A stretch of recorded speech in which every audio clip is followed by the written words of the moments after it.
So happy new year to all who watching, all viewers and subscribers and anybody who new to the channel, etc. I know I hadn't posted anything, I guess in maybe a couple of weeks, almost maybe a month or so. Decided to take a break off and just get a little relaxation. So we're about to start the new year fresh and hopefully bring some good content and start the new year with some excitement. So I finally get around to doing some work and tuning on this car. We had an issue where it was breaking up and sputtering and doing a whole heap of nonsense. So we decided to take a day or two spend trying to figure out and diagnose the issue and the problem. So I ended up draining all of the ethanol that was in it. It was on E50 and I had turned and put E85 in it then, and it actually went out clean. So I'm not sure if it's a problem with the gas or fuel or what. But we had started tuning the electronic boost controller. Now we had installed the solenoid and we had plumbed all the hoses, etc. to the two sides of the wastegate. Actually I had to take out the spring out of the wastegate and install an extra spring because the base pressure was only like 5 psi or so. So it was only getting a maximum of maybe 20-22 psi. So being the car is front wheel drive, I decided to go electronic boost control so it could get boost by speed, boost by gear, etc. Basically adjusting the settings and things for the past couple of days. I got the boost by gear dialed in to a point where 20 psi, if I put it at 20 it hits 20, then I put it at 30 it hit 30, etc.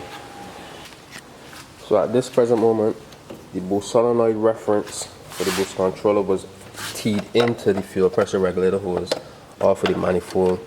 That's how it was set up with the manual boost controller. I wasn't bothered about the vacuum on it. Right now is to decide where I'm gonna run the boost reference. So in the closest place, all the piping over that side. So the closest place most of this is the turbo cover. So what I'm going to do then is, I already marked it out here, take off the cover off of the turbo and drill and tap this side to put a fitting on there so that I could put the hose onto it then.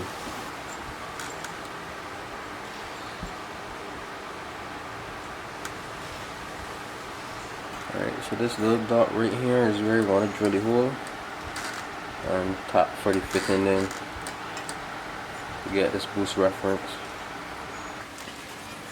Alright, so you get through there, drill the hole, tap it, and screw in this fitting then so you can just rest it back on and plumb the hose to it then to run towards the boost controller.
Alright, so after maybe 1 or 2 hours looking through logs and checking some other things, I realized that the boost, no matter what I do, the boost wasn't maintaining the pressure that I targeting.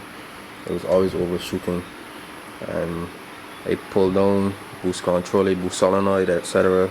Because when I boost leak tested it, I realized that the pressure was coming out through the solenoid.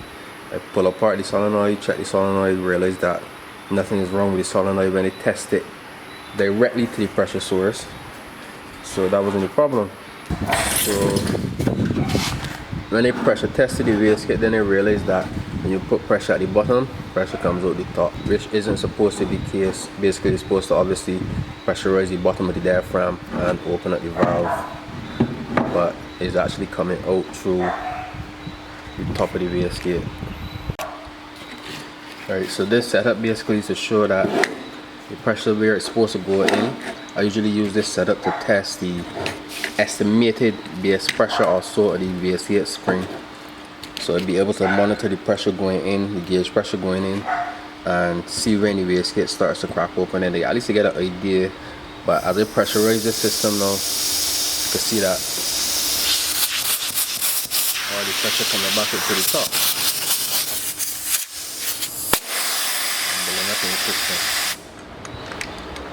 So I'm not sure when he took apart the wastegate to change the spring in it, if the diaphragm got pinched or what. I'm not 100% sure, but I'm going to take it back off the top and inspect the spring then in the diaphragm. Alright, so it seems to have gotten the problem fixed. The issue seemed to be the top screw here. When you change the spring, it didn't seem to be completely screwed right down, so it wasn't clamping the diaphragm tight enough onto the housing. So now we put some pressure. Let me see if it can work. Put some pressure into the line. Alright, that pressure come out just now.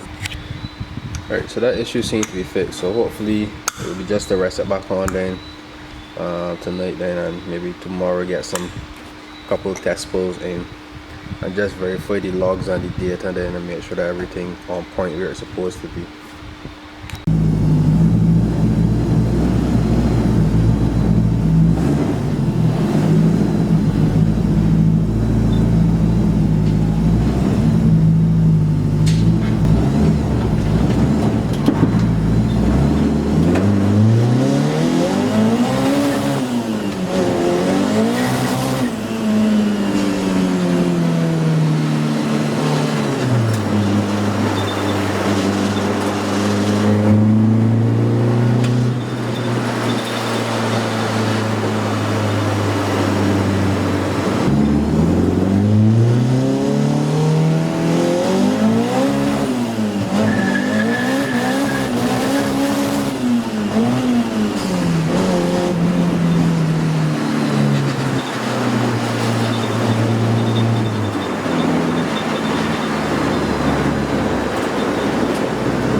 Alright, so I targeting maybe first gear, maybe a 15-20 pounds the most.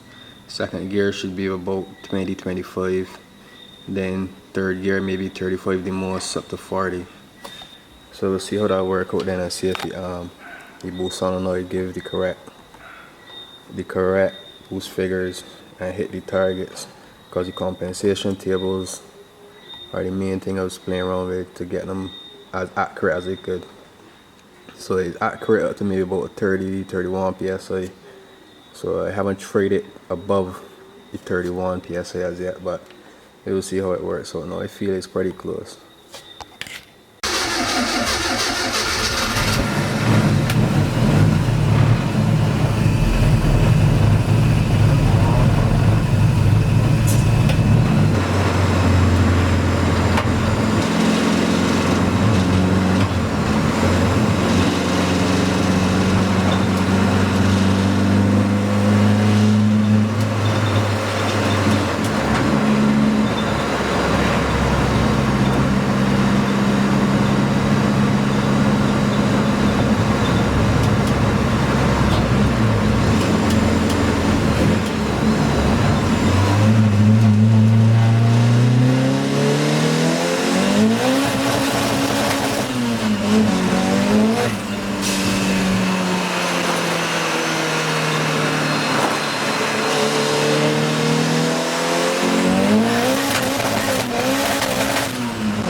So the map sensor line blow off for the map sensor. Got the vacuum line from outside the engine there. That's one. Let's see some oil. And up on the engine there now too again. I'm going to from that hole, yeah. I figured that this bolt I had plugged in this hole. And this it push up that bolt. Just I'm going through some logs and see what's our PSI got per gear.